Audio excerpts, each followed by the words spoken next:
그래서 저도 지금 진행하면서 이걸 어떻게 해야 되나, 어디서 이 문제를 어떻게 다뤄야 될지를 좀 걱정스럽기도 합니다. 근데 이제 전망에서 우리가 이제 지금 시간이 제가 알기로는 뭐 3시 50분까지로 지금 알고 있습니다. 그래서 시간이 아주 없는 편은 아닙니다만은 이제 전망적으로 좀 얘기를 옮겨서 우리 조각 예술이 앞으로 어떨 것 같으냐, 어떻게 됐으면 좋겠느냐, 우리는 무엇을 할 수 있느냐, 했으면 좋겠는가, 이제 이런 얘기를 또 우리들이뿐만이 아니라 사회적으로는 어떤 제도가 있어야 되고, 어떤 제도적 뒷받침이 있어야 되겠고, 공공미술 같은 게 이제 제도적 뒷받침에 제일 중요한 예가 되겠죠. 그러니까 제도적으로 어떤 뒷받침이 있었으면 좋겠고, 미술인들은 어떤 자기 일에서 특히 조각에서는 어떤 새로운 방법과 길을 만들 수 있는지, 뭐 이런 거라든지 이런 얘기를 조금 전해보도록 하겠습니다. 이성민 작가님께서는 아까 후회한다라는 말씀부터 하시는데, 이제 후회는 충분히 하셨을 테니까 이제 후회하실 때가 아니라 이제 여기서부터 어떻게 사셔야 되는지, 어떻게 개인적으로 어떻게 생각을 하고 계신지, 그리고 만약에 이 제도나 이런 거에 바라는 것이 있거나 그런다면 어떤 것이 있는지 좀 여쭤보시죠. 그 정도입니까? 새로운 테크닉과 그것들이 우리 조각과랑 연결되는 문제점이라든지 이런 시선 같은 거에서 볼 때는 새로운 도전이자 새로운 희망, 새로운 테크닉이 또 새로운 작품을 만들어낼 수 있는 그런 점이 있으니까요. 그래서 현재의 지금 뭐 고민들, 현재의 느끼는 우리 미술계의 현 상황, 이런 것들을 조금 나누시면서 자연스럽게 미래에 닥친 우리 조각을 전망해보는 그런 식으로 말씀을 좀 옮겨봐야 될 것 같습니다. 김성호 선생님도 조금 준비를 해주시고요. 조금 이따가 준비를 하실 동안에 우리 김선혁 작가께서 그런 현재에 관한 아까 불만부터 얘기를 하셨는데 뭐 괜찮습니다. 말씀을 좀 해주시죠. 현재 그래서 얘기하면은 이제 또 부정적인 이야기가 나올 수 있을 것 같은데, 일단은 이제 아티스트 피에 대해서 좀 이야기를 하자면은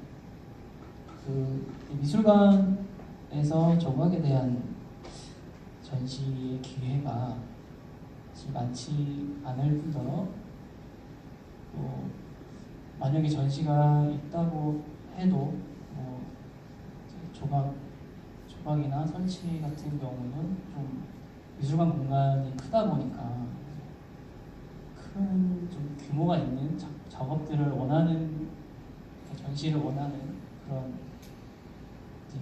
기획자 입장에서는 좀 어느 정도 임팩트가 있는 그런 작품들을 원하시는데, 근데 또 그만한 거를 작업을 하기에는 작가 본인이 좀 부담해야 되는 부분이 되게 부담이 되는 게 있고, 또 이제 아티스트를 받아서 제작을 하더라도 이제 인건비나 그런 부분을 다 충당을 하기에는 좀 턱없이 부족한 면도 있고, 그럼에도 불구하고 이제 제작을 어떻게 했는데 그 전시 이후에 그 작품을 어디다 갖다 놔야 되는지, 보관의 문제, 특히 젊은 작가한테는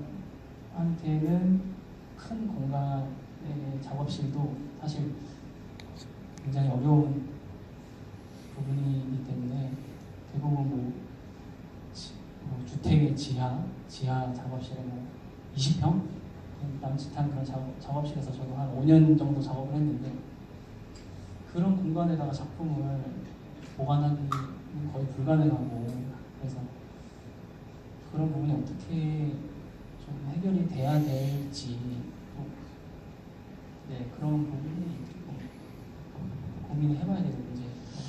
네, 굉장히 절실하면서도 현실적인 문제죠. 사실 현재 제가 70년대 학번인데 저 때만 해도 학교 저희 작품 재료가 주로 석고였고요. 전시 때도 석고였고, 그다음에 뭐 자르바지 시멘트, 뭐 나무, 돌 좀 이렇게 했었는데, 지금은 그래서 전시 비용이, 물론 그때는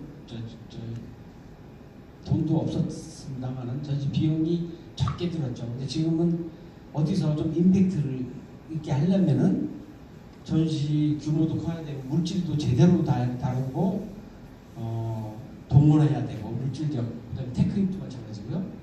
그래서 전시를 했다. 과연 그 전시를 했는데 미술관에서 작가들에게 그런 작품들을 움직이고 제작하고 움직이고 설치하고 그런 것들에 관한 합당한 어떤 그 경제적 지원이 있느냐, 이 문제이셨고요. 두 번째는 그걸 전시를 하고 난 다음에 끝났고 난 다음에도 이것을 둘 데가 없다는 거죠. 이것도 지금 가장 큰 문제예요. 이제 저는 사실 최근에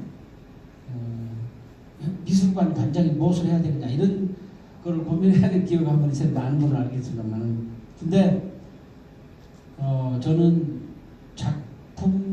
작가들의 작품을 보관해 주는 것을 공공적으로 시설이 있어야 된다. 이것을 관장 차원에서 혹은 뭐 이런 주장을 한 적이 있습니다. 그러니까 지금 말씀을 요약을 하면은 전시를 열심히 하겠다. 근데 작품을 하려고 할 때에 그것을 전시를 할 때 드는 비용, 그 다음에 이동하는 데 드는 비용, 전시를 하고 난 다음에 전시가 작품이 팔린다라는 보장도 별로 없고, 그런 데서 우리는 열심히 하고 있는데, 그 다음에 또 전시 작품을 보관하는 문제도 지금 심각하다. 이것도 아주 큰 문제거든요, 사실은. 젊은 사람부터 그렇다니까, 나이 든 분들은 지금 예를 들면 한 60 정도 된 작가분들 중에서 이 고민 때문에 나 자꾸 이제 앞으로 안 하겠어라고 하는 것을 실제로 제가 들은 적도 있습니다. 작품을 둘 데가 없어서. 그러니까 그런 이런 아주 현실적인 고민 이야기가 나왔습니다. 글쎄 이거를 우리 김용호 선생님이 이런 문제에 대해서 어떻게 생각하십니까? 간단하게 좀 말씀을 좀 해주시죠. 그 문명의 패러다임이 지금 아주 극악하게 변해가고 있습니다. 그래서 우리가 기존에 전시를 하면 일정한 물리적인 공간 속에 작품을 넣고 감상을 하고 이러한 시스템보다 이제는 하나의 3D 프로그램을 만들어서 전시장도 대형 화면을 몇 개 두고 그 프로그램을 지어서 그래서 앞, 옆, 뒤, 위, 아래 다 입체적으로 볼 수 있는 그런 전시관도 이미 이제 생겨나야 됩니다. 그러면은 작가들도 USB 하나만 들고 와서 그냥 다 꽂아놓으면은 그거 운반비도 안 들고 또 전시 잘하고 그거 뽑아가서 보관하면은 얼마든지 조그만 공간 속에라도 일생 동안 할 수 있는 걸 할 수 있지 않느냐. 그리고 어떤 좋은 고객을 만나서 이 작품 내가 사겠다. 크기를 얼마큼 해주세요. 그러면 그거 바로 3D 프린터로서 뽑아서 그에 맞는 재료를 캐스팅을 해주면 되는 이런 쪽으로도 한번 생각을 해봐야 된다.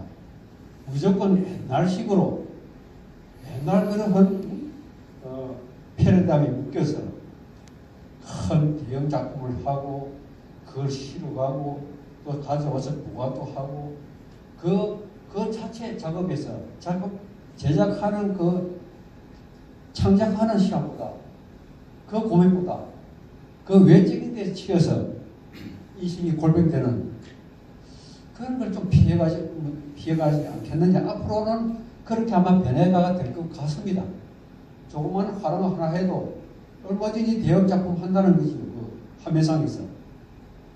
그런 쪽으로 좀 뭔가 해결이 될 것 같은 느낌입니다.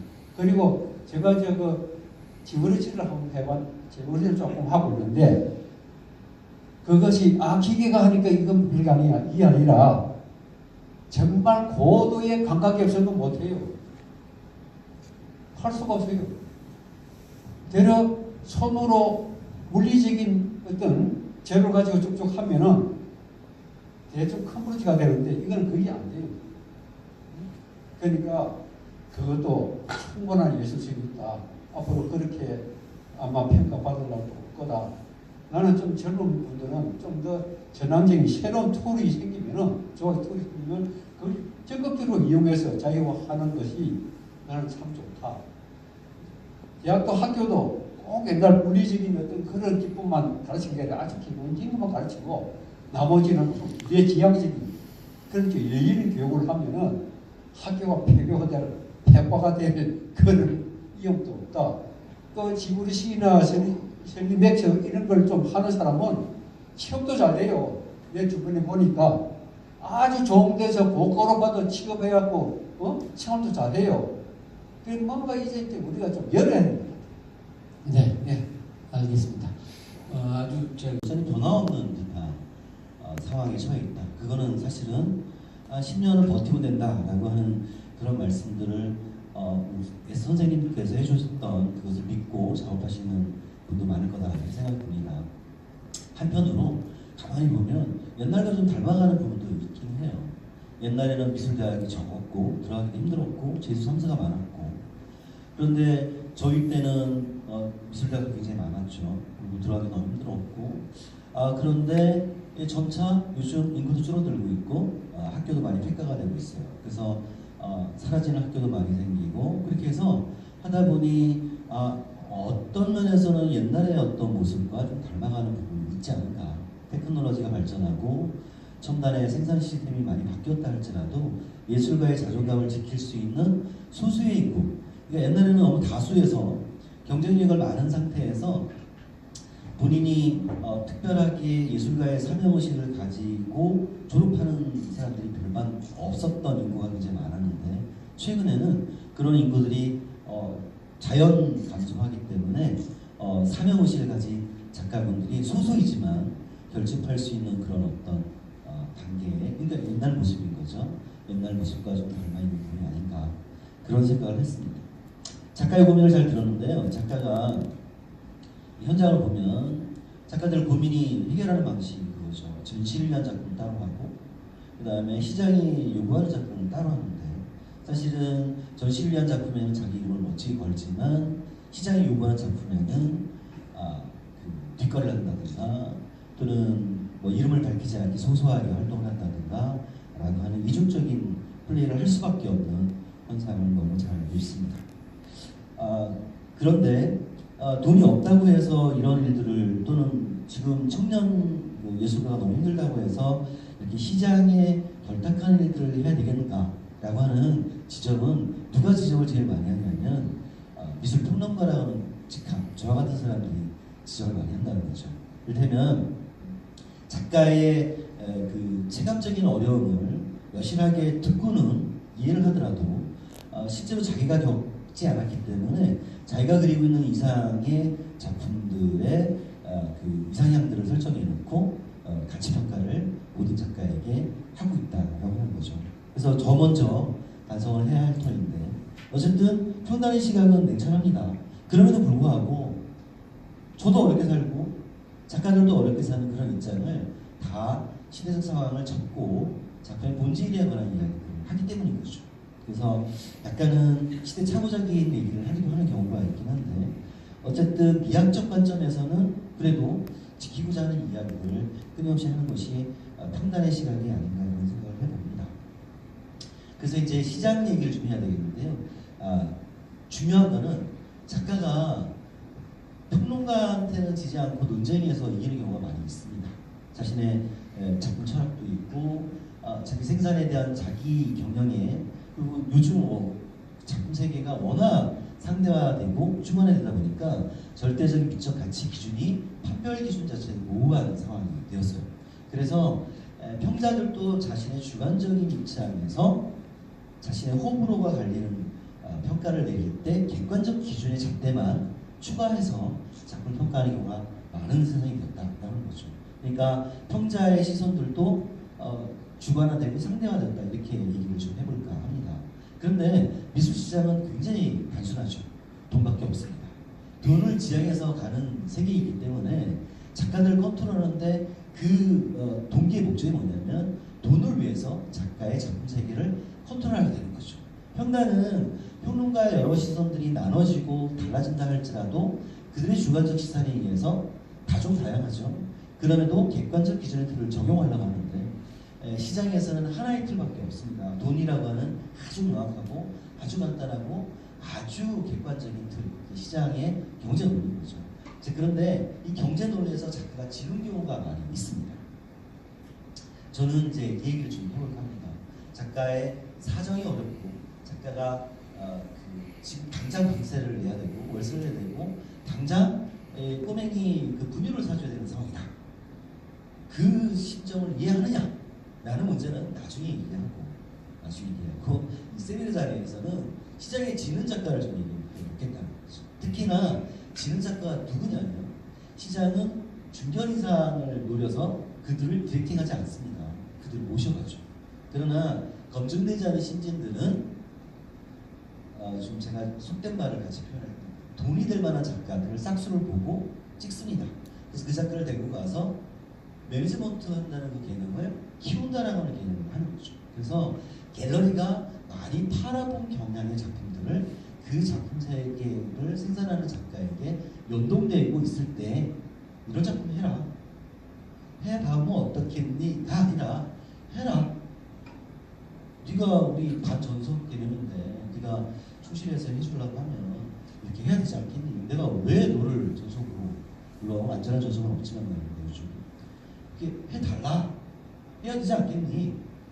라고 하는 것에 작가가 지기 시작하는 거죠. 그래서 저는 작가의 자신의 작업 세계를 지키기 위해서 특히나 신진에게 위험 요소가 있는 게 뭐냐면 시장의 힘에 굴복할 때 자신의 작업 세계를 다시 추스리기가 너무 힘들어진다. 왜냐하면 시장에 굴복한 작품이 미술 현장이라는 제도권 안에서 작품이 발표됐을 때 그 작가는 그런 작업하는 작가로 평단에 인식이 되게 된다라고 하는 것이죠. 그래서 그 인식은 다시 되돌리기 너무 힘든 인식으로 고정화되기 쉽습니다. 저 작가는 커머셜적인 시장이 요구하는 때 영혼을 판 작가, 심지어 이렇게 얘기를 좀 약간 빗대서 하지만 그렇게 고정화되는 그 정체성을 평단의 자리를 잡게 된다라고 하는 거죠. 어떤 면에서는 기획하는 큐레이팅의 입장에서도 작가별 셀렉션을 할 때, 그러니까 작가의 미적 가치의 질적 고하를 얘기하기보다 상업적인 작가, 그렇지 않은 작가, 상업적이지 않은 작가를 진정성을 갖고 있는 작가 이렇게 얘기를 한다는 거죠. 자, 이런 평단의 지적은 있습니다. 작가의 심증적인 고충은 별개의 문제인 거죠. 그 고충의 문제하고 이 평단의 진짜 그 현장의 고충을 잘 이해하지 못하면서도 굉장히 선비하고 그런 어떤 태도의 비평을 두 가지 문제를 가지고 좀 논의를 좀 해보긴 할 터인데 저는 어떤 면에서는 작가의 고충을 이해를 하더라도 어려운 이해를 감정적으로 제가 체험을 많이 받았으니 적고 얘기를 해보자는 거죠. 제 입장에서는. 그런데 이 토론회장에서 두 가지 같이 올려놓고 얘기해 볼 필요도 있지 않겠는가 라고 해서 제가 그 이야기를 간단하게 좀 여기까지만 한번 해보겠습니다.